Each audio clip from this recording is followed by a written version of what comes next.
Mayam Bukrumjari, Times of Manipur TOMTV, Akanabukudolo Mojari Bar Studio Speak, Ming Tabi Simutaram Okchari. Nasi Sokoina Yamna special Oiba topic Amakak Puduna Luxury, Equina Puduna Luxury, but topic asi photography from passion to profession, Hibasini. Habidi Hoi photography, high art form, Masida, Hoi passion oina, Layam Badagi, Masi profession, or Ontorpagi, Masiki journey Sigi Matang, the Hoina Kanan and Zakadamani, Nasi Hoi studio, the links in the Libiri Bakoi, guest say, founder president of Manipur Photography Club, Ozat Devendra. Mayam Kurumjari, TOMTV, and Biriba, viewers, sing Amadi, photography, Punusi Viva, is now quite Punapo, Kaikuno Uchari. Yanoja, when I ham the lecture, say, Manipur, lady, but photography, Pamjari was sings, Masiki status, a caramba film the lady, see scenarios, a talk on time. Sam no I Wangzi, Ahamba Mamangai, Matamakonica photography, Kaga Hojarapa, Pamjana, Hukumatam Duga, Haragadi, Hojikangi. Hojimatam Sida, photographer Singji. Mogi status Patana, Wang Lebran and Lowe. Mamang I did a photographer, Amachi, any event, Amata, Yaushiaba, Yaudashiaba, Amo and Longarami. The Bohujiti, birthday, Ogera, Luhombam, Ogera, Natraga, Mayang Vilebaki, Homudush, photographers, Yaudu, Yaya, the minor. Photographer like the Okoyi Banistai Power, Mapung Party, and longer motam, you know, photographer status of Patanadum Wang, Layer Brand and Logi. Mawanga, Yinger, Pomatam, the Hosixi, photographer sing status, say, Wang, lady, and Tapi, Niam, Mahat of the Lachani, say, photography is a passion in some Sansalam, the guy, professional moina, Magi, deliberate, and my professional moina, Sansan Bada, Hosik lady, Manipur, if you come to the Manipur market, photography is a professional moina. Junction Basi, Yara Bra have said, Wanga Moyne, Masimatan. Young Noy Hojiki Matam, Hojika Harry, the Hogi market, photography, and the Palmer Put a more with the gear, photographers in you, Hana photography, appointed to Kumtan, Palm Zibugi. I never photo Munam Jaraga, Madigi photo, the print catalogue. I am Pazarek and a Teteraga, I am no idea with the Hojiti professional moyne. Junction Biar Yana Tamjagi, Madam the Akoi photo, she a coin of Patanoji, Namjaro photo, market of Viare, a photo, Lagi and a magazine the Gichu or a shoe, even a government side, the Gio, she might calendar form of Corpagito with the show. Adam quite a contact like Payawi and the photo Piccolo or Tagat Piro, Peter Cotilagi Hadana. I don't have it. Sometimes I have the Kogi personal in a palm to be Namjaram photos in Jay, which you own Bayar, but the profession on the Junction Bayar, which my issue of Shumji Tamjaki. I think Hogi, Mamang, the Hogi photography, professional more in the section, but I am Waba, Hogi, Potamoy, minimum, Dimasi, Yamna, Hogi, Seal, Yam, Sangbai, Tarimam, so Hiner, even photography is a very expensive hobby in a Hiner, even Hariba, Hogi photography is expensive, or you basically Madam Sikarino, or Gadoino, Duga, Masi Junction, but Yam Wana, Missy, Hosiki, Matamsiki, Yinbaga, Mamang, the layer, scenario, Karamba, Karai for Yam Chume, Akogi, Mamang, the passion when laying it, the photography, Akogi, Camerama, Layraga, Madura, a test of Joropa, lens to Matargation Samna, Pakap Kapayarami, the professional moon, Angela Pa, the passion the professional combatum, the camera, Koi, upgrade to the Bayartava.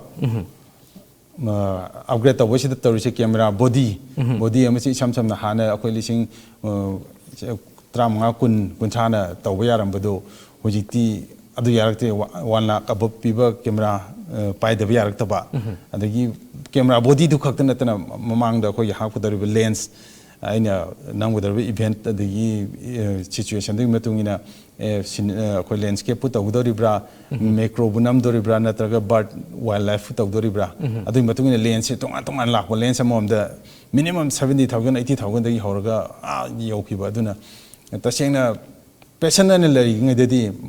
camera Yaujar less to Magna multi use to Bayaramba, and professional in Changila candidate, which is Yarataba, Matamatangi lens and one ocean the Yarataba, camera bodies in the Yarataba. Machine Mamma Punjala candidate, which photography is expensive, hobby money and ꯃꯌꯥꯝꯅꯁꯨ ꯑꯗꯨꯝ ꯂꯧꯅꯔꯛꯄꯅꯤ ꯍꯥꯏꯅ ꯊꯝꯖꯒꯦ ꯌꯥꯝ ꯅꯨꯡꯉꯥꯏꯖꯩ ꯌꯥꯝ ꯃꯔꯛ ꯆꯨꯝꯅ ꯊꯝꯕꯤꯔꯤ ꯉꯁꯥꯏꯒꯤ ꯑꯦꯛꯁꯄꯦꯟꯁꯤꯚ ꯑꯣꯏꯕꯒꯤ ꯁꯦꯜ ꯌꯥꯝ ꯆꯪꯕꯒꯤ ꯃꯔꯝꯁꯦ ꯀꯔꯤꯒꯤꯅꯣ ꯍꯥꯏꯕꯁꯤ ꯃꯔꯛ ꯆꯨꯝꯅ ꯊꯝꯕꯤꯔꯦ ꯃꯈꯥ ꯇꯥꯕꯗ ꯑꯃꯨꯛ ꯂꯥꯛꯆꯅꯤꯡꯉꯤꯁꯤꯅ ꯑꯩꯈꯣꯏꯒꯤ ꯍꯧꯖꯤꯛ ꯇꯥꯛꯄꯤꯈꯤꯕ ꯑꯩꯈꯣꯏꯒꯤ ꯖꯣꯟꯔꯥꯁꯤꯡ ꯍꯥꯏꯕ ꯇꯥꯔꯦ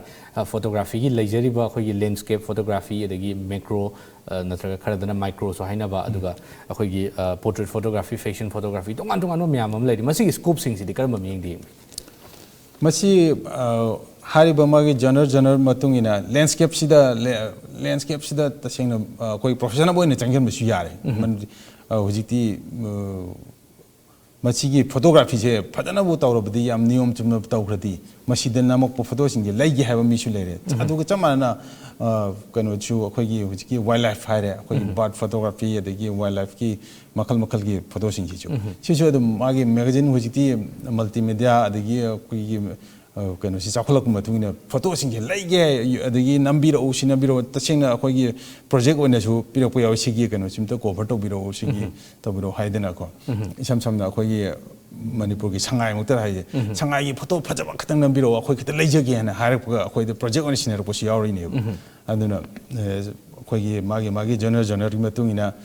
ꯊꯋꯥꯏ ꯌꯥꯎꯅ ꯆꯪꯁꯤꯜꯂꯒꯗꯤ ꯃꯁꯤꯗꯁꯨ ꯑꯗꯨꯝ ꯃꯥꯏ ꯄꯥꯛꯅ ꯑꯗꯨꯝ ꯆꯪꯍꯟꯕ ꯌꯥꯒꯅꯤ ꯍꯥꯏꯅ ꯑꯩꯅ ꯊꯝꯅꯤ ꯌꯥꯝ ꯅꯨꯡꯉꯥꯏꯖꯩ ꯑꯗꯨꯒ ꯃꯈꯥ ꯇꯥꯕꯗ ꯑꯃꯨꯛ ꯂꯥꯛꯆꯅꯤꯡꯉꯤꯁꯤꯅ ꯉꯁꯥꯏꯒꯤ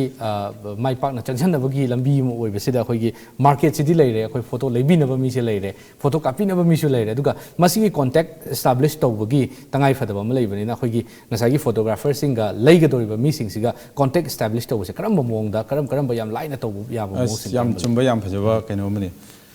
ꯑꯩ ꯏꯁꯥꯃꯛꯅ ꯑꯩꯒꯤ ꯐꯣꯇꯣ ꯐꯖꯕ ꯈꯔ ꯂꯩꯖꯔꯦꯅ ꯍꯥꯏꯔꯒ ꯂꯩꯕꯤꯅꯕ ꯃꯤꯗꯨꯅ ꯑꯩꯁꯦ ꯈꯪꯕꯤꯗ꯭ꯔꯗꯤ ꯀꯃꯥꯏꯅ ꯑꯩꯉꯣꯟꯗ ꯀꯟꯇꯦꯛ ꯂꯥꯛꯀꯅꯤ ꯃꯗꯨꯅ ꯃꯔꯝ ꯑꯣꯏꯔꯒꯁꯨ ꯑꯩꯈꯣꯏ ꯍꯧꯖꯤꯛꯁꯦ ꯐꯣꯇꯣꯒ꯭ꯔꯥꯐꯤꯒꯤ ꯑꯩꯈꯣꯏꯒꯤ ꯒ꯭ꯔꯨꯞ ꯍꯥꯏꯇꯥꯔꯦ ꯀ꯭ꯂꯕꯅꯆꯤꯡꯕ ꯑꯗꯒꯤ ꯑꯦꯁꯣꯁꯤꯌꯦꯁꯟꯅꯆꯤꯡꯕ ꯁꯦꯝꯗꯅ ꯈꯣꯠꯇꯅ ꯂꯩꯔꯤꯁꯦ ꯑꯌꯥꯝꯕꯅ ꯑꯩꯈꯣꯏꯒꯤ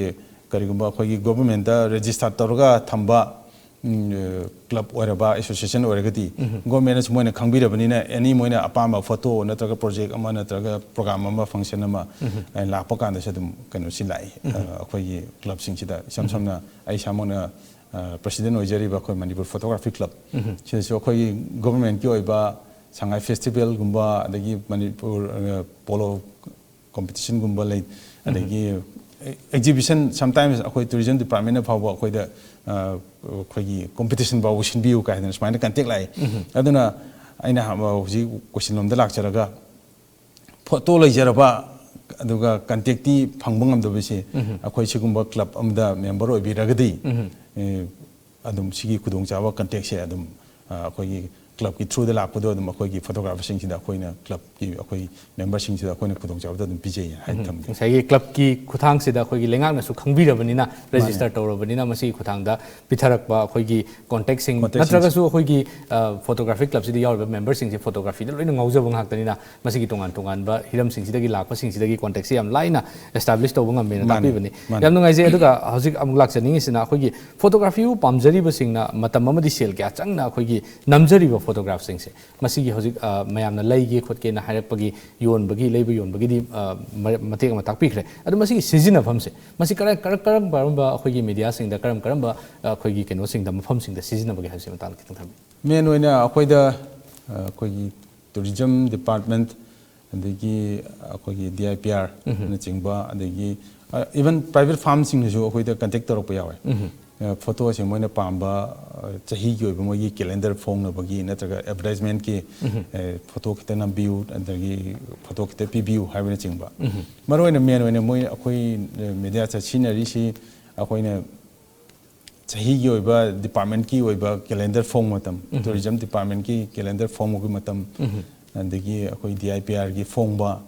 चिंगबा मतम अदगी अतोपा कंपनी की सुमा मागी प्रोडक्ट की मतुंगिना मोई कैलेंडर फोंग मतम सिदा अखोई हुजिकी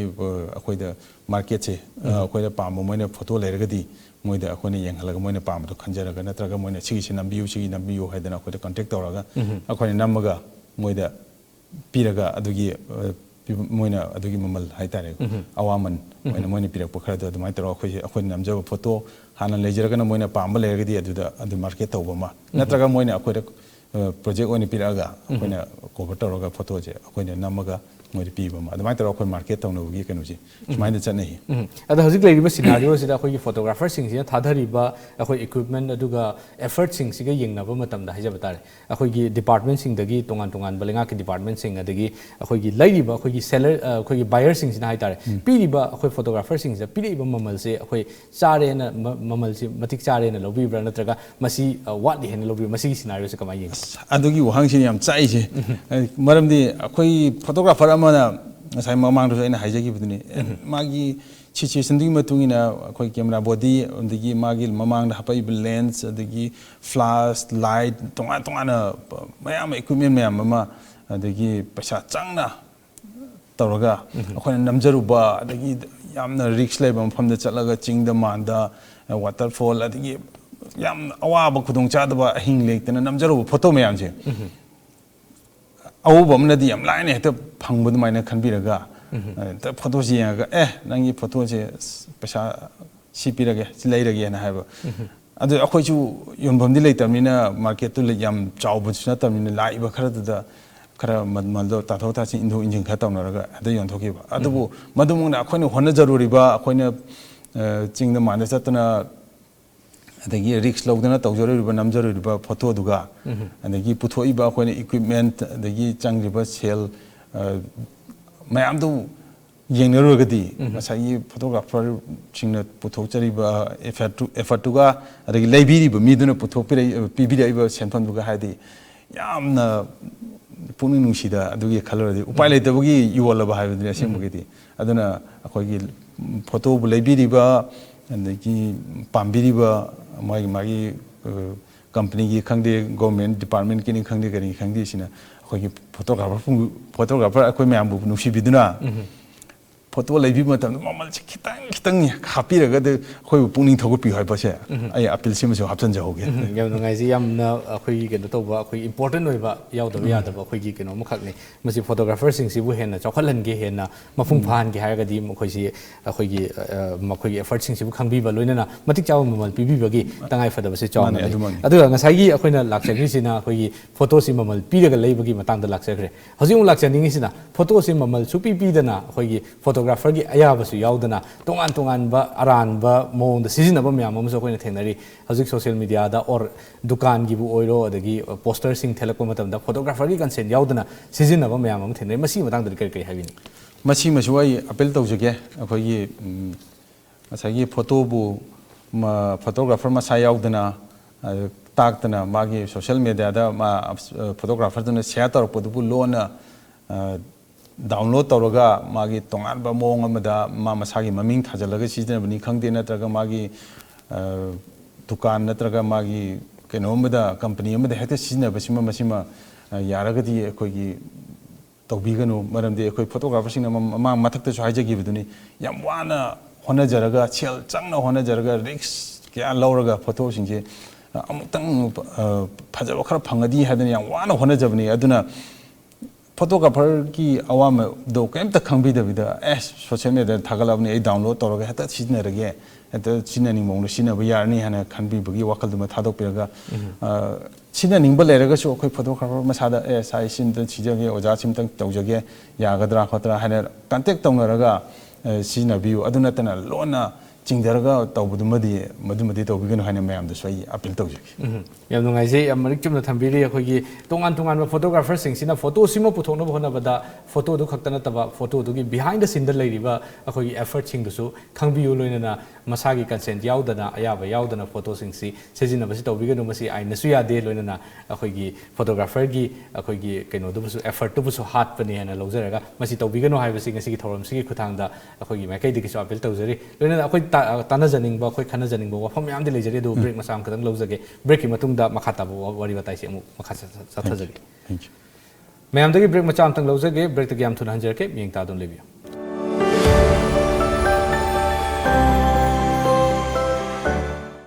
ब्रेक की मतुंग मैम मखना तराम उक्चरी जादम लाक्चनिंग से हजि ममांग ताकपीखिबदा अखोगी तोंगान तोंगान फोटोग्राफर सिंगसिना फोटो से नमदब होनब मतमदा चैलेंजेस मैम अमा अखोई रिस्क मैम अमा अखोगी खुदोंथिबा मैम अमा थेंगने ताकपी अखोगी सर्ग एक्सपीरियंस हाइजब तारे अखोई तोंगान तोंगान करम करम अखोई चैलेंजेस करम करम एक्सपीरियंस सिंग दि थेंगनबिरि चैलेंज अखोगी ꯆꯤꯡꯗ ꯃꯥꯟꯗ ꯑꯗꯒꯤ ꯑꯍꯤꯡꯗ ꯆꯠꯄ ꯐꯣꯇꯣ ꯅꯝꯕ ꯆꯠꯄꯒꯤ ꯑꯗꯣꯝꯒꯤ ꯍꯥꯟꯅ ꯊꯝꯖꯒꯦ ꯑꯩꯈꯣꯏꯁꯦ ꯁꯝꯇꯥꯏꯝꯁ ꯐꯣꯇꯣꯗ ꯉꯥꯎꯖꯕ ꯑꯩꯈꯣꯏ ꯈꯔꯁꯦ ꯑꯗꯨꯝ ꯄꯨꯟꯁꯤꯜꯂꯒ ꯑꯩꯈꯣꯏꯁꯦ ꯅꯥꯏꯠ ꯑꯥꯎꯠ ꯍꯥꯏꯗꯅ ꯅꯨꯡꯗꯥꯡꯒꯁꯦ ꯆꯠꯂꯒ ꯆꯤꯡꯗ ꯃꯥꯟꯗ ꯇꯦꯟ ꯈꯜꯂꯒ ꯑꯩꯈꯣꯏ ꯑꯍꯤꯡꯒꯁꯤ ꯂꯦꯛꯑꯒ ꯅꯥꯏꯠ ꯁ꯭ꯀꯥꯏ ꯐꯣꯇꯣ ꯅꯝꯅꯕ ꯍꯣꯠꯅꯕ ꯑꯗꯒꯤ ꯁꯤꯒꯤ ꯁꯤꯅꯔꯤ ꯅꯨꯡꯗꯥꯡꯒꯤ ꯁꯤꯅꯔꯤꯁꯤ ꯅꯝꯅꯕ ꯑꯗꯒꯤ ꯁ꯭ꯇꯥꯔꯒꯤ ꯀꯩꯅꯣꯁꯦ ꯈꯣꯡꯆꯠꯁꯤ ꯅꯝꯅꯕ ꯍꯣꯠꯅꯕꯒꯤ ꯁꯤꯒꯨꯝꯕꯒꯤꯁꯦ ꯑꯩꯈꯣꯏ ꯑꯗꯨꯝ ꯇꯧꯋꯦ ꯃꯃꯥꯡꯗ ꯑꯩꯈꯣꯏꯅ ꯈꯨꯗꯣꯡꯊꯤꯕꯁꯦ ꯌꯥꯝꯅ ꯏꯔꯥꯡ ꯀꯟꯕ ꯃꯇꯝꯗꯅꯦ ꯃꯗꯨ ꯑꯩꯈꯣꯏ ꯀꯧꯇꯨꯛ ꯂꯣꯝꯗ ꯑꯣꯏꯕ ꯃꯥꯜꯂꯦ ꯑꯩꯈꯣꯏꯅ ꯂꯝꯍꯥꯡꯗ ꯅꯝꯃꯤꯉꯩꯁꯤꯗ ꯍꯦꯛꯇ ꯑꯥꯔꯃꯤ ꯃꯌꯥꯝꯁꯤꯅ ꯄꯦꯇ꯭ꯔꯣꯂꯤꯡ ꯂꯥꯛꯁꯜꯂꯝꯅꯤ ꯑꯩꯈꯣꯏꯁꯨ ꯑꯃꯝꯕꯔꯣꯝꯗ ꯂꯨꯝꯃꯒ ꯐꯣꯇꯣꯁꯤ ꯋꯥ ꯃꯆꯤꯟ ꯉꯥꯡꯅꯗꯕꯤꯗ ꯂꯥꯡꯗꯕꯤꯗ ꯐꯣꯇꯣ ꯅꯝꯗ ꯂꯩꯉꯩꯗ ꯑꯥꯔꯃꯤ ꯂꯥꯛꯄꯗꯨꯗ ꯑꯩꯈꯣꯏꯅ ꯃꯗꯨꯗ ꯄꯥꯈꯠꯈꯤꯗꯅ ꯑꯥꯔꯃꯤꯁꯤꯡꯅ ꯑꯩꯈꯣꯏ ꯐꯥꯔꯗꯤ ꯀꯃꯥꯏꯅ ꯇꯧꯒꯗꯒꯦꯅ ꯀꯩꯅꯣ ꯇꯧꯗꯅ ꯑꯩꯈꯣꯏ ꯆꯦꯟꯕꯒꯁꯨ ꯌꯥꯎꯔꯤꯅꯦ ꯁꯨꯃꯥꯏꯅ ꯇꯧꯗꯅ ꯑꯗꯒꯤ ꯆꯤꯡꯗ ꯑꯩꯈꯣꯏꯒꯤ ꯐꯣꯇꯣ ꯅꯝꯕ ꯆꯠꯄ ꯑꯩꯈꯣꯏ ꯒ꯭ꯔꯨꯞ ꯆꯠꯄꯁꯤꯗ ꯐꯣꯇꯣ ꯅꯝꯕ ꯆꯠꯄꯁꯤꯗ ꯒꯥꯔꯤ ꯃꯆꯥꯗ ꯆꯠꯄꯁꯤꯗ ꯆꯤꯡꯗꯒꯤ ꯒꯥꯔꯤꯒꯁꯦ ꯑꯦꯛꯁꯤꯗꯦꯟ ꯊꯣꯛꯇꯅ ꯅꯥꯟꯊꯕ ꯈꯣꯠꯄ ꯑꯁꯤꯒꯨꯝꯕ ꯈꯨꯗꯣꯡꯆꯥꯗꯕ ꯃꯌꯥꯝꯁꯨ ꯌꯥꯎꯈꯤꯕ ꯑꯗꯒꯤ ꯆꯤꯡꯗ ꯆꯠꯄꯅꯤꯅ ꯍꯥꯏꯁꯤꯅꯤ ꯍꯧꯖꯤꯛꯀꯤ ꯒꯥꯔꯤ ꯅꯥꯟꯊꯕꯗꯨ ꯈꯛꯇ ꯅꯠꯇꯅ ꯑꯩꯈꯣꯏꯒꯤ ꯑꯦꯛꯇꯤꯚꯥꯒꯨꯝꯕꯗꯁꯨ ꯆꯠꯄꯁꯨ ꯌꯥꯎꯔꯤꯅꯦ ꯑꯗꯨ ꯒꯥꯔꯤ ꯄꯪꯆꯔ ꯑꯣꯏꯔꯛꯄꯒꯤ ꯑꯋꯥꯕ ꯁꯤꯒꯨꯝꯕꯁꯦ ꯃꯌꯥꯝ ꯊꯦꯡꯅꯔꯤꯅꯦꯕ ꯁꯤꯒꯨꯝꯕ ꯑꯋꯥꯕ ꯑꯦꯛꯁꯄꯤꯔꯤꯌꯦꯟꯁ ꯃꯌꯥꯝ ꯑꯃꯁꯨ ꯂꯩꯈꯤ ꯑꯗꯒꯤ ꯍꯧꯖꯤꯛꯀꯤ ꯆꯦꯂꯦꯟꯖꯦꯁꯀꯤ ꯃꯔꯛꯁꯤꯗ ꯍꯧꯖꯤꯛꯀꯤ ꯐꯣꯇꯣꯁꯦ ꯑꯩꯈꯣꯏ ꯂꯩꯕ ꯌꯣꯟꯕꯒꯤ ꯃꯇꯥꯡꯗꯁꯨ ꯋꯥꯅ ꯍꯣꯠꯅꯖꯔꯒ ꯂꯩꯔꯨꯔꯒ ꯀꯔꯤ ꯅꯝꯖꯔꯨꯔꯒ ꯄ꯭ꯔꯣꯖꯦꯛꯅꯦꯅ ꯁꯤꯟꯅꯕꯤꯔꯒ ꯂꯧꯕꯤꯈꯤꯗꯕ ꯑꯗꯒꯤ ꯄꯩꯁꯥ ꯀꯩꯅꯣ ꯆꯪꯅ ꯍꯣꯠꯅꯖꯔꯨꯔꯒꯀꯣ ꯇꯣꯛꯈꯤꯕ ꯃꯌꯥꯝ ꯑꯃꯁꯨ ꯌꯥꯎꯔꯤꯅꯦꯕ ꯑꯩꯈꯣꯏꯅ ꯇꯧꯔꯤꯁꯦ ꯑꯗꯨꯅꯤ ꯁꯨꯃꯥꯏꯅ ꯇꯧꯗꯅ ꯃꯇꯦꯛ ꯑꯃꯇꯪ ꯊꯝꯖꯒꯦ ꯑꯗꯨꯒ ꯑꯩꯈꯣꯏꯒꯤ ꯌꯥꯝꯅ ꯃꯌꯥꯝꯅꯗꯤ ꯌꯥꯝꯅ ꯄꯥꯝꯅꯕ ꯑꯗꯨꯒ ꯌꯥꯝ ꯔꯤꯁꯀꯤꯗꯤ ꯑꯣꯏꯕ ꯑꯩꯈꯣꯏ ꯂꯥꯏꯠꯅꯤꯡ ꯐꯣꯇꯣꯒ꯭ꯔꯥꯐꯤꯒꯤ ꯃꯇꯥꯡꯁꯤꯗ ꯑꯩꯈꯣꯏꯒꯤ ꯅꯣꯡ ꯃꯃꯤꯠ ꯈꯥꯛꯄ ꯍꯥꯏꯕ ꯇꯥꯔꯦ ꯂꯥꯏꯠꯅꯤꯡꯒꯤ ꯐꯣꯇꯣꯒ꯭ꯔꯥꯐꯤꯁꯤ ꯇꯧꯕꯁꯤꯗ ꯑꯩꯈꯣꯏꯒꯤ ꯃꯄꯥꯟꯒꯤ ꯐꯣꯇꯣꯒ꯭ꯔꯥꯐꯔꯁꯤꯡꯅ ꯈꯨꯗꯣꯡꯊꯤꯕ ꯃꯌꯥꯝ ꯊꯦꯡꯅꯈꯤꯕꯒꯤ ꯋꯥꯔꯤ ꯃꯌꯥꯝꯗꯤ ꯇꯥꯒꯦ ꯑꯗꯨꯒꯨꯝꯕ ꯑꯩꯈꯣꯏꯒꯤ ꯃꯅꯤꯄꯨꯔꯗ ꯊꯦꯡꯅꯈꯤꯕꯗꯤ ꯂꯩꯈꯤꯕ꯭ꯔꯥ ꯑꯩ ꯁꯃꯛꯁꯨ ꯀꯩꯅꯣꯗ ꯇꯧꯔꯦ ꯍꯧꯖꯤꯛ ꯃꯌꯥꯝꯅ ꯂꯥꯡꯒꯣꯜ ꯄꯤꯛ ꯍꯥꯏꯗꯅ ꯑꯁꯣꯝ ꯃꯁꯤ ꯇꯦꯡꯅꯧꯄꯜ ꯗꯤꯁꯇ꯭ꯔꯤꯛ ꯆꯤꯡꯉꯝꯃꯗꯧꯕ ꯃꯥꯜꯂꯦ ꯑꯗꯨ ꯂꯥꯡꯒꯣꯜ ꯄꯤꯛꯁꯤꯗ ꯅꯣꯡ ꯊꯥꯕ ꯍꯧꯖꯤꯛꯀꯤ ꯍꯥꯏꯔꯤꯕ ꯑꯩꯈꯣꯏꯒꯤ ꯀꯩꯅꯣꯁꯤ ꯑꯦꯛꯁꯇ꯭रीम ꯋꯦꯗꯔ ꯐꯣꯇꯣꯒ꯭ꯔꯥꯐꯤꯁꯤ ꯇꯧꯁꯦ ꯍꯥꯏꯗꯅ ꯂꯥꯏꯠꯅꯤꯡ ꯅꯣꯡ ꯆꯨꯕ ꯃꯇꯝꯁꯤꯗ ꯂꯥꯏꯠꯅꯤꯡ ꯇꯧꯕꯁꯤꯗ ꯑꯩꯈꯣꯏ ꯀꯩꯅꯣꯁꯤ ꯌꯥꯎꯔꯦ ꯇꯧꯗꯣꯏꯁꯦ ꯑꯩꯈꯣꯏꯅ ꯅꯣꯡ ꯃꯔꯛꯁꯤꯗ ꯉꯥꯏꯗꯣꯏꯅꯤ ꯉꯁꯥꯏꯒꯤ ꯂꯥꯏꯠꯅꯤꯡꯁꯤ ꯇꯧꯔꯛꯄ ꯏꯀ꯭ꯋꯤꯞꯃꯦꯟꯁꯨ ꯍꯧꯖꯤꯛꯀꯤ ꯂꯥꯏꯠꯅꯤꯡꯁꯤ ꯍꯧꯖꯤꯛꯄꯨꯗꯤ ꯂꯩꯔꯕꯅꯤ ꯃꯇꯣꯟꯗ ꯀꯦꯃꯦꯔꯥꯁꯤꯗ ꯑꯦꯇꯦꯁ ꯇꯧꯔꯒ ꯂꯥꯏꯠꯅꯤꯡꯁꯤ ꯍꯦꯛ ꯇꯧꯔꯛꯄꯗ ꯃꯇꯣꯟꯗ ꯅꯝꯖꯕ ꯑꯩꯈꯣꯏꯒꯤꯗꯤ ꯑꯗꯨꯁꯨ ꯅꯠꯇꯦ ꯅꯣꯡ ꯃꯔꯛꯁꯤꯗ ꯂꯦꯞꯄꯒ ꯉꯁꯥꯏꯒꯤ ꯂꯥꯏꯠꯅꯤꯡꯁꯤ ꯇꯧꯔꯛꯄꯗ ꯐꯣꯇꯣꯁꯤ ꯅꯝꯍꯧꯅꯕꯅ ꯁꯣꯔ ꯊꯤꯡꯉꯒ ꯉꯥꯏꯕ ꯌꯥꯎꯔꯤꯅꯤ ꯑꯗꯨꯕꯨ ꯈꯪꯍꯧꯗꯅ ꯐꯣꯇꯣ ꯅꯝꯃꯤꯉꯩꯗꯨꯗ ꯂꯥꯏꯠꯅꯤꯡꯁꯤꯅ ꯂꯥꯞꯅ ꯇꯧꯒꯗ꯭ꯔꯥ ꯑꯩꯈꯣꯏꯅ ꯂꯦꯞꯄꯤꯕꯗꯨꯒꯤ ꯍꯦꯛ ꯃꯅꯥꯛꯇꯒ ꯇꯧꯁꯤꯜꯂꯛꯇꯅꯀꯣ ꯌꯥꯝꯅ ꯀꯩꯅꯣ ꯇꯧꯕ ꯌꯥꯎꯋꯦꯕ ꯈꯨꯗꯣꯡꯊꯤꯕ ꯂꯥꯏꯕꯛ ꯊꯤꯗꯗꯤ ꯑꯩꯈꯣꯏꯗ ꯆꯤꯡꯁꯤꯜꯂꯒ ꯑꯩꯈꯣꯏꯁꯨ ꯀꯩꯅꯣ ꯇꯧꯗꯣꯏꯅꯦꯕ ꯁꯣꯛꯀꯗꯣꯏꯅꯦ ꯑꯗꯨꯕꯨ ꯑꯗꯨꯃꯛꯇꯤ ꯇꯥꯏꯃꯣ ꯃꯄꯨꯅ ꯑꯗꯨꯃꯗꯤ ꯉꯥꯛꯄꯤꯈ꯭ꯔꯦ ꯑꯗꯨꯒ ꯐꯣꯇꯣꯁꯨ ꯐꯖꯕꯁꯨ ꯐꯪꯈꯤ ꯑꯗꯒꯤ ꯃꯥꯒꯤ ꯅꯣꯡ ꯆꯤꯡ ꯇꯥꯕꯅꯤꯅ ꯑꯩꯈꯣꯏꯒꯤ ꯃꯁꯤ ꯀꯔꯤꯅꯅꯣ ꯈꯪꯗꯦ ꯑꯩꯈꯣꯏꯒꯤ ꯁꯝꯒꯁꯦ ꯆꯞ ꯌꯨꯡꯈꯠꯂꯒ ꯀꯩꯅꯅꯣ ꯈꯪꯗꯦ ꯂꯣꯏ ꯑꯁꯥꯡꯕ ꯁꯝꯒꯁꯤ ꯌꯨꯡꯈꯠꯂꯦꯕ ꯑꯗꯨꯒꯤ ꯀꯩꯅꯣ ꯅꯣꯡ ꯀꯟꯅ ꯇꯥꯔꯤꯉꯩ ꯀꯩꯅꯣ ꯑꯗꯨꯗꯤ ꯑꯗꯨꯃꯥꯏꯅ ꯔꯤꯛꯁ ꯂꯩꯕ ꯀꯩꯅꯣꯁꯤ ꯌꯥꯝ ꯂꯧꯈꯤ ꯍꯧꯖꯤꯛꯀꯤ ꯀꯩꯅꯣ ꯑꯦꯛꯁꯇ꯭रीम ꯋꯦꯗꯔ ꯐꯣꯇꯣꯒ꯭ꯔꯥꯐꯤ ꯂꯥꯏꯠꯅꯤꯡꯒꯨꯝꯕ ꯅꯝꯕ ꯅꯣꯡ ꯃꯔꯛꯁꯤ ꯅꯝꯕꯒꯤ ꯈꯨꯗꯣꯡꯆꯥꯗꯕ ꯑꯩꯈꯣꯏ ꯀꯩꯅꯣꯁꯨ ꯌꯥꯝ ꯊꯦꯡꯅꯈꯤ ꯑꯩꯈꯣꯏ ꯚꯤꯗꯤꯑꯣ ꯃꯇꯦꯛ ꯑꯃꯁꯨ ꯃꯅꯤꯄꯨꯔ ꯐꯣꯇꯣꯒ꯭ꯔꯥꯐꯤ ꯀ꯭ꯂꯕꯇ ꯑꯗꯨꯒꯤ ꯃꯇꯦꯛ ꯑꯃꯁꯨ ꯀ꯭ꯂꯤꯞ ꯑꯃꯁꯨ ꯊꯥꯗꯈꯤꯕꯅꯤ ꯌꯥꯝ ꯅꯨꯡꯉꯥꯏꯖꯩ ꯍꯥꯏꯔꯤꯕꯁꯤ ꯃꯌꯥꯝꯅꯁꯨ ꯆꯪꯉꯒ ꯁꯣꯏꯗꯅꯃꯛꯀꯤ ꯌꯦꯡꯕꯤꯌꯨ ꯑꯗꯨꯒ ꯍꯥꯏꯔꯤꯕ ꯑꯩꯈꯣꯏꯒꯤ ꯒ꯭ꯔꯥꯎꯟ ꯔꯤꯌꯦꯂꯤꯇꯤ ꯍꯥꯏꯕ ꯇꯥꯔꯦ ꯅꯨꯃꯤꯠꯇꯨꯗ ꯊꯦꯡꯅꯔꯛꯈꯤꯕ ꯑꯦꯛꯁꯄꯤꯔꯤꯌꯦꯟꯁꯁꯤꯡꯗꯣ ꯑꯩꯈꯣꯏ ꯍꯛꯊꯦꯡꯅꯅ ꯌꯦꯡꯕꯒꯨꯝꯅ ꯑꯩꯈꯣꯏꯒꯤ ꯍꯧꯖꯤꯛꯀꯤ ꯚꯤꯗꯤꯑꯣꯁꯤꯗ ꯎꯕ ꯐꯪꯕꯤꯒꯅꯤ ꯍꯥꯏꯕ ꯋꯥꯐꯝꯁꯤ ꯊꯝꯖꯔꯒ ꯃꯈꯥ ꯇꯥꯕꯗ ꯑꯃꯨꯛ ꯂꯥꯛꯆꯅꯤꯡꯉꯤꯁꯤ ꯑꯩꯈꯣꯏꯒꯤ ꯐꯣꯇꯣꯒ꯭ꯔꯥꯐꯤ ꯍꯥꯏꯕꯁꯤ ꯌꯥꯝ ꯏꯝꯄꯣꯔꯇꯦꯟ ꯑꯣꯏꯌꯦ ꯍꯥꯏꯕꯁꯤ ꯃꯌꯥꯝ ꯄꯨꯝꯅꯃꯛꯅ ꯂꯣꯏꯅꯃꯛ ꯍꯥꯏꯅꯔ ꯂꯩꯔꯦ ꯍꯧꯖꯤꯛꯀꯤ ꯑꯩꯈꯣꯏꯅ ꯂꯩꯔꯤꯕ ꯃꯣꯗꯔꯟ ꯋꯥꯔꯜꯁꯤꯗ ꯐꯣꯇꯣꯒ꯭ꯔꯥꯐꯤꯒꯤ ꯏꯝꯄꯣꯔꯇꯦꯟꯁꯁꯤ ꯑꯗꯨꯛꯀꯤ ꯃꯇꯤꯛ ꯂꯩꯈ꯭ꯔꯦꯅ ꯑꯗꯨꯝ ꯂꯣꯏꯅꯃꯛꯅ ꯍꯥꯏꯅꯩ ꯀꯗꯥꯏ ꯐꯥꯎꯕ ꯏꯝꯄꯣꯔꯇꯦꯟ ꯑꯣꯏꯒꯦ ꯍꯥꯏꯕꯁꯤꯗꯤ ꯏꯄꯟ ꯍꯦꯛ ꯄꯟꯗꯕ ꯑꯗꯨꯅ ꯐꯣꯇꯣꯒ꯭ꯔꯥꯐꯔ ꯑꯃ ꯑꯣꯏꯅ ꯍꯥꯏꯕ ꯇꯥꯔꯦ ꯐꯣꯇꯣꯒ꯭ꯔꯥꯐꯤꯁꯤ ꯀꯗꯥꯏ ꯐꯥꯎꯕ ꯏꯝꯄꯣꯔꯇꯦꯟ ꯑꯣꯏꯌꯦꯅ ꯂꯧꯕꯤꯕꯒꯦ ꯐꯣꯇꯣꯒ꯭ꯔꯥꯐꯤꯁꯦ ꯍꯥꯟꯅꯗꯤ ꯌꯥꯝ ꯂꯥꯏꯅ ꯂꯧꯅꯕ ꯀꯩꯁꯨ ꯂꯩꯇꯅ ꯐꯣꯇꯣꯒ꯭ꯔꯥꯐꯔ ꯑꯃ ꯁ꯭ꯇꯨꯗꯤꯑꯣ ꯑꯃꯗ ꯀꯧꯔꯒ ꯄꯥꯁꯄꯣꯔꯠ ꯑꯃ ꯅꯝꯃꯒ ꯑꯗꯒꯤ ꯄꯪꯌꯥ ꯌꯥꯕ ꯄꯪꯇꯧ ꯇꯧꯕ ꯑꯗꯨꯃꯥꯏꯅ ꯂꯧꯅꯕꯗꯣ ꯍꯧꯖꯤꯛꯇꯤ ꯐꯣꯇꯣꯒ꯭ꯔꯥꯐꯤꯁꯤꯗꯤ ꯑꯩꯈꯣꯏꯒꯤ ꯍ꯭ꯌꯨꯃꯦꯟ ꯁꯥꯏꯀꯣꯂꯣꯖꯤ ꯍꯥꯏꯇꯥꯔꯦꯀꯣ ꯃꯁꯤꯗ ꯆꯪꯉꯤꯁꯤ ꯃꯁꯤꯗꯁꯨ ꯌꯥꯝ ꯍꯦꯜꯞ ꯇꯧꯕ꯭ꯔꯥ ꯍꯥꯏꯅ ꯈꯜꯂꯦ ꯃꯤ ꯑꯃꯒꯤ ꯋꯥꯈꯜꯁꯦ ꯐꯥꯗꯕ ꯏꯪꯊꯕ ꯐꯣꯇꯣꯒ꯭ꯔꯥꯐꯤ ꯍꯥꯏꯕꯁꯤꯕꯨ ꯑꯩ ꯐꯤꯡꯉꯒꯗꯤ ꯄꯪꯇꯧ ꯇꯧꯕꯁꯨ ꯌꯥꯕ ꯅꯠꯇꯦ ꯃꯁꯤꯒꯤ ꯀꯩꯅꯣꯁꯦ ꯑꯗꯨꯅ ꯃꯤ ꯑꯃꯒꯤ ꯋꯥꯈꯜ ꯐꯥꯗꯕ ꯏꯪꯊꯕ ꯑꯗꯒꯤ ꯈꯥꯡꯕ ꯀꯟꯕ ꯉꯥꯏꯕ ꯀꯟꯕ ꯑꯁꯤꯒꯨꯝꯕ ꯃꯌꯥꯝꯁꯦ ꯑꯩꯈꯣꯏ ꯍ꯭ꯌꯨꯃꯦꯟ ꯀꯩꯅꯣꯁꯤꯗꯁꯨ ꯌꯥꯝꯅ ꯃꯇꯦꯡ ꯄꯥꯡꯕ꯭ꯔꯥ ꯍꯥꯏꯅ ꯈꯜꯂꯤ ꯃꯔꯝꯗꯤ ꯑꯩꯅ ꯏꯁꯝ ꯁꯝꯅ ꯍꯥꯏꯔꯕꯗ ꯑꯩ ꯅꯨꯃꯤꯠ ꯇꯥꯕꯒꯤ ꯐꯣꯇꯣ ꯑꯃ ꯅꯝꯗꯣꯏꯅꯤ ꯅꯠꯇ꯭ꯔꯒ ꯎꯆꯦꯛꯁꯤꯃ ꯁꯨꯃꯥꯏꯅ ꯐꯝꯃꯒ ꯂꯩꯕ ꯎꯆꯦꯛꯁꯤꯃ ꯄꯥꯏꯈꯠꯂꯛꯄ ꯃꯥꯅ ꯅꯠꯇ꯭ꯔꯒ ꯇꯥꯔꯛꯑꯒ ꯀꯩꯅꯣꯃ ꯉꯥ ꯑꯃ ꯂꯥꯛꯄꯒꯤ ꯐꯣꯇꯣꯁꯤ ꯅꯝꯕ ꯑꯩ ꯉꯥꯏꯕ ꯇꯥꯕꯅꯤ ꯈꯥꯡꯕꯗꯣꯏꯅꯦꯕ ꯁꯤ ꯅꯠꯇꯕꯔꯤꯁꯦ ꯐꯣꯇꯣꯒ꯭ꯔꯥꯐꯤꯗꯨꯗ ꯅꯠꯇꯦ ꯃꯤꯗꯨꯗꯁꯨ ꯈꯥꯡꯕ ꯀꯟꯕ ꯑꯗꯒꯤ ꯏꯪꯊꯕ ꯇꯞꯊꯕ ꯁꯤ ꯃꯌꯥꯝꯁꯤ ꯑꯩꯈꯣꯏ ꯐꯣꯇꯣꯒ꯭ꯔꯥꯐꯤꯅ ꯃꯤꯑꯣꯏꯕꯒꯤ ꯑꯩꯈꯣꯏꯒꯤ ꯋꯥꯈꯜ ꯁꯥꯒꯠꯄ ꯏꯪꯕ ꯇꯞꯄꯒꯤ ꯁꯥꯒꯠꯄꯗꯁꯨ ꯌꯥꯝꯅ ꯃꯇꯦꯡ ꯄꯥꯡꯕ꯭ꯔꯥ ꯍꯥꯏꯅ ꯑꯩꯅ ꯈꯟꯖꯩ ꯐꯣꯇꯣꯒ꯭ꯔꯥꯐꯔ ꯑꯃꯇ ꯑꯩꯈꯣꯏ ꯐꯣꯇꯣꯒ꯭ꯔꯥꯐꯔ ꯃꯁꯦꯟ ꯐꯨꯅꯩ ꯈꯟꯅꯩ ꯂꯥꯎꯅꯩ ꯍꯥꯏꯕ ꯄꯥꯛ ꯊꯦꯡꯅꯔꯣꯏ ꯃꯁꯤ ꯑꯃꯅ ꯑꯃꯒꯤ ꯃꯇꯦꯡ ꯄꯥꯡꯅꯕ ꯉꯥꯛꯇꯅꯤ ꯃꯔꯨꯞ ꯃꯄꯥꯡ ꯑꯩꯅ ꯈꯪꯗꯕ ꯑꯩꯈꯣꯏꯒꯤ ꯑꯇꯣꯞꯄ ꯐꯣꯇꯣꯒ꯭ꯔꯥꯐꯔ ꯀꯣꯂꯤꯛ ꯑꯃꯗꯒ ꯍꯪꯕ ꯃꯥꯅꯁꯨ ꯑꯩꯉꯣꯟꯗ ꯍꯪꯉꯛꯄ ꯑꯩꯈꯣꯏ ꯁꯦꯌꯔꯤꯡ ꯇꯧꯃꯤꯟꯅꯕ ꯁꯨꯃꯥꯏꯅ ꯇꯧꯗꯅ ꯐꯣꯇꯣꯒ꯭ꯔꯥꯐꯔ ꯃꯁꯦꯟꯒꯤꯗꯤ ꯑꯩꯈꯣꯏꯒꯤ ꯁꯥꯎꯅꯕꯒꯤ ꯃꯍꯨꯠꯇ ꯃꯔꯨꯞ ꯃꯄꯥꯡ ꯇꯤꯟꯅꯕ ꯅꯨꯡꯁꯤꯅꯕ ꯑꯁꯤ ꯈꯛꯇꯅꯦ ꯑꯩꯈꯣꯏ ꯐꯣꯇꯣꯒ꯭ꯔꯥꯐꯤꯅ ꯑꯩꯈꯣꯏꯒꯤ ꯁꯣꯁꯥꯏꯇꯤꯁꯤꯗ ꯄꯨꯔꯛꯏꯁꯦꯅ ꯑꯩ ꯊꯝꯖꯒꯦ ꯄꯥꯝꯖꯕ ꯑꯩꯈꯣꯏꯒꯤ ꯉꯥꯎꯃꯤꯟꯅꯕ ꯀꯩꯅꯣꯁꯤꯅ ꯃꯔꯝ ꯑꯣꯏꯔꯀꯥꯟꯗ ꯑꯩꯈꯣꯏꯒꯤ ꯑꯃꯅ ꯑꯃꯒꯤ ꯃꯇꯦꯡ ꯄꯥꯡꯅꯔꯀꯥꯟꯗ ꯈꯠꯅ ꯆꯩꯅꯕꯁꯤ ꯌꯥꯔꯤꯕꯃꯈꯩ ꯊꯣꯛꯇꯅꯕ ꯑꯗꯨꯒ ꯑꯃꯅ ꯑꯃꯒꯤ ꯀꯔꯝꯍꯥꯏꯅ ꯃꯇꯦꯡ ꯄꯥꯡꯅꯁꯤꯒꯦꯅ ꯈꯟꯅꯔꯒ ꯂꯩꯕ ꯑꯩꯈꯣꯏꯒꯤ ꯀꯝꯃ꯭ꯌꯨꯅꯤꯇꯤ ꯑꯃ ꯍꯥꯏꯖꯕ ꯇꯥꯔꯦ ꯃꯥꯅꯦ ꯑꯗꯨ ꯃꯇꯦꯡ ꯑꯃꯇꯪ ꯍꯥꯞꯆꯗꯕꯗ ꯐꯣꯇꯣꯒ꯭ꯔꯥꯐꯔ ꯃꯁꯦꯟ ꯐꯣꯇꯣꯒ꯭ꯔꯥꯐꯗ ꯇꯁꯦꯡꯅ ꯉꯥꯎꯈ꯭ꯔꯒꯗꯤ ꯃꯤ ꯈꯟꯅꯅꯤꯡꯉꯔꯣꯏ ꯑꯗꯒꯤ ꯅꯤꯁꯥ ꯆꯥꯅꯤꯡꯉꯔꯣꯏ ꯃꯔꯝꯗꯤ ꯑꯩꯅ ꯅꯤꯁꯥ ꯆꯥꯔꯒ ꯑꯔꯦꯝꯕꯗ ꯁꯦꯜ ꯅꯤꯁꯥ ꯂꯩꯕꯗ ꯆꯠꯀꯗꯕ ꯄꯩꯁꯥꯗꯣ ꯇꯨꯡꯁꯤꯜꯂꯒ ꯑꯁ ꯑꯩꯒꯤ ꯂꯦꯟꯁ ꯑꯝꯇꯪ ꯑꯅꯧꯕ ꯑꯝꯇꯪ ꯂꯩꯍꯧꯖꯒꯦ ꯃꯁꯤ ꯇꯨꯡꯁꯤꯟꯖꯒꯦ ꯍꯥꯏꯗꯅ ꯃꯥ ꯆꯥꯒꯗꯕ ꯊꯛꯀꯗꯕ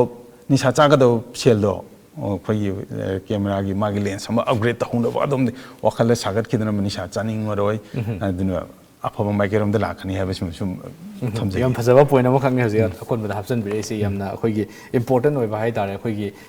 ꯃꯌꯥꯏ ꯀꯥꯕ ꯆꯤꯟꯖꯥꯛꯁꯤꯡꯁꯤꯗꯒꯤ ꯅꯥꯊꯩꯅꯕꯒꯤ ꯌꯥꯝ ꯆꯥꯎꯕ ꯃꯔꯝ ꯑꯃꯁꯨ ꯑꯩꯈꯣꯏ ꯐꯣꯇꯣꯒ꯭ꯔꯥꯐꯤ ꯉꯥꯎꯖꯕꯁꯤꯡꯁꯤꯗ ꯑꯩꯈꯣꯏꯒꯤ ꯀ꯭ꯔꯤꯌꯦꯠ ꯇꯧꯋꯦꯅ ꯇꯥꯛꯄꯤꯕꯅꯤ ꯃꯈꯥ ꯇꯥꯕꯗ ꯂꯥꯛꯆꯅꯤꯡꯉꯤꯁꯤ ꯑꯩꯈꯣꯏꯒꯤ ꯌꯥꯝ ꯏꯝꯄꯣꯔꯇꯦꯟ ꯑꯣꯏꯕ ꯑꯩꯈꯣꯏꯒꯤ ꯐꯣꯇꯣꯒ꯭ꯔꯥꯐꯤꯗꯤ ꯄꯥꯝꯖꯔꯕ ꯑꯗꯨꯒ ꯀꯗꯥꯏꯗꯒꯤ ꯍꯧꯒꯗꯒꯦ ꯀꯃꯥꯏꯅ ꯇꯧꯒꯗꯒꯦ ꯍꯥꯏꯕꯁꯤ ꯑꯥꯏꯗꯤꯌꯥ ꯂꯩꯖꯗꯕ ꯍꯥꯏꯇꯥꯔꯦ ꯑꯍꯥꯟꯕ ꯍꯧꯔꯛꯄꯅꯤꯅ ꯃꯁꯤ ꯑꯩꯈꯣꯏ ꯐꯣꯇꯣꯒ꯭ꯔꯥꯐꯤꯁꯤ ꯄꯥꯝꯖꯔꯒꯗꯤ ꯃꯤꯑꯣꯏ ꯑꯃꯅ ꯐꯣꯇꯣꯒ꯭ꯔꯥꯐꯤꯗ ꯈꯣꯡꯗꯥꯒꯦ ꯍꯥꯏꯔꯗꯤ ꯀꯗꯥꯏꯗꯒꯤ ꯍꯧꯕ ꯌꯥꯕꯒꯦ ꯍꯥꯏꯕꯁꯤ ꯃꯇꯥꯡꯗ ꯈꯤꯇꯪ ꯍꯥꯏꯕꯤꯌꯨ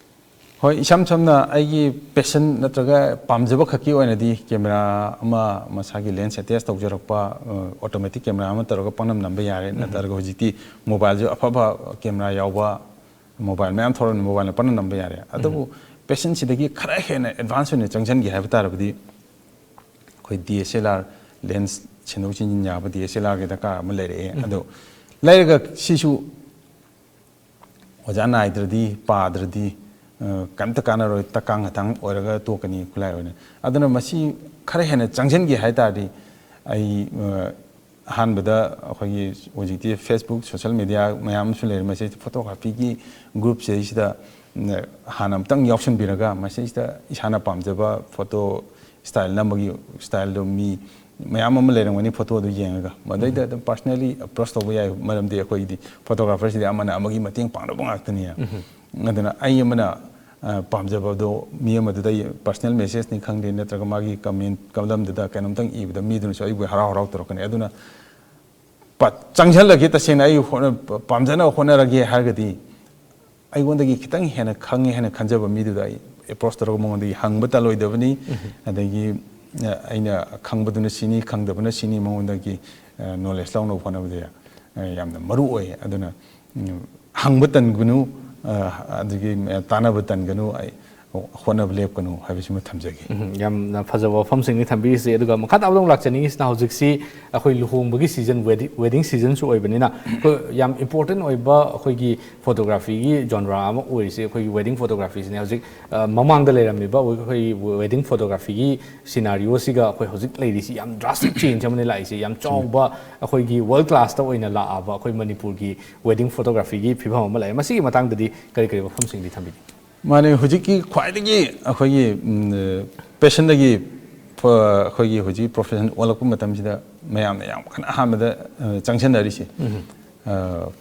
ꯋꯦꯗꯤꯡ ꯐꯣꯇꯣꯒ꯭ꯔꯥꯐꯤꯁꯤꯅꯤ ꯍꯥꯏꯅ ꯊꯝꯖꯒꯦ ꯋꯦꯗꯤꯡ ꯐꯣꯇꯣꯒ꯭ꯔꯥꯐꯤꯁꯤ ꯍꯧꯖꯤꯛꯇꯤ ꯌꯥꯝꯅ ꯃꯔꯨ ꯑꯣꯏꯕ ꯑꯩꯈꯣꯏꯒꯤ ꯃꯅꯤꯄꯨꯔꯒꯤ ꯁꯣꯁꯥꯏꯇꯤꯒꯤ ꯂꯨꯍꯣꯡꯕꯒꯤ ꯊꯧꯔꯝ ꯑꯃꯗ ꯌꯥꯝ ꯃꯔꯨ ꯑꯣꯏꯕ ꯌꯥꯎꯗꯕ ꯁꯨꯡꯌꯥꯃꯛ ꯌꯥꯗ꯭ꯔꯕ ꯑꯃ ꯑꯣꯏꯅ ꯂꯧꯅꯔꯦꯕ ꯑꯍꯥꯟꯕꯗ ꯗꯤ ꯑꯩꯈꯣꯏꯒꯤ ꯑꯍꯥꯟꯕꯗ ꯑꯩꯈꯣꯏ ꯃꯃꯥꯡꯒꯤ ꯃꯇꯝꯗ ꯂꯧꯅꯔꯝꯃꯤꯁꯦ ꯐꯣꯇꯣꯁꯤ ꯀꯩꯅꯣꯃ ꯁ꯭ꯇꯨꯗꯤꯑꯣꯗꯒꯤ ꯃꯤ ꯑꯍꯟ ꯑꯃ ꯂꯦꯞꯔꯒ ꯕꯣꯔꯖꯇꯥ ꯇꯧꯕꯒꯨꯝꯕ ꯂꯩ ꯍꯨꯛꯄ achingba lei chaiba amani photo manga tara ka namang to na mani hujiti tawrisi hek luhongbagi kano che akhoi hijing pot hajab tare hijing pot mit ki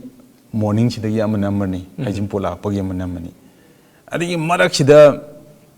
sometimes borjata punjam jawe borjata simsuna munamuni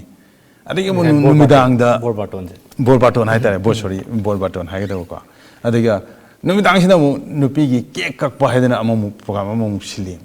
masi cake kakpa gi si thoram sin jo khoi tawdaba yadaba ba namdaba yadaba mane nami adi on the wedding day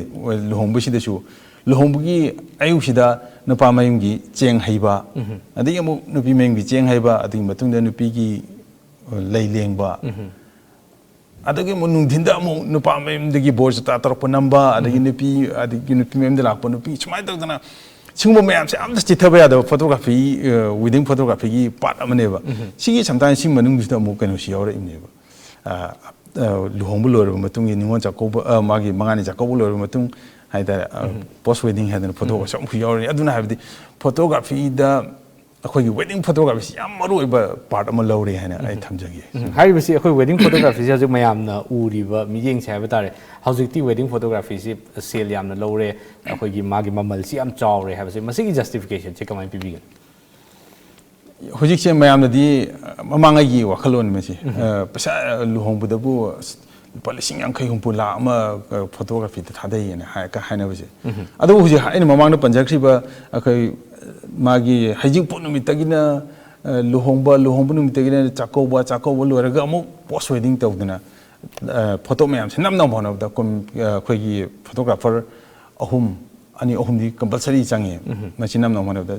photographer amam na ngasagi magi program my event mayam do loina ba cover tawna bhona da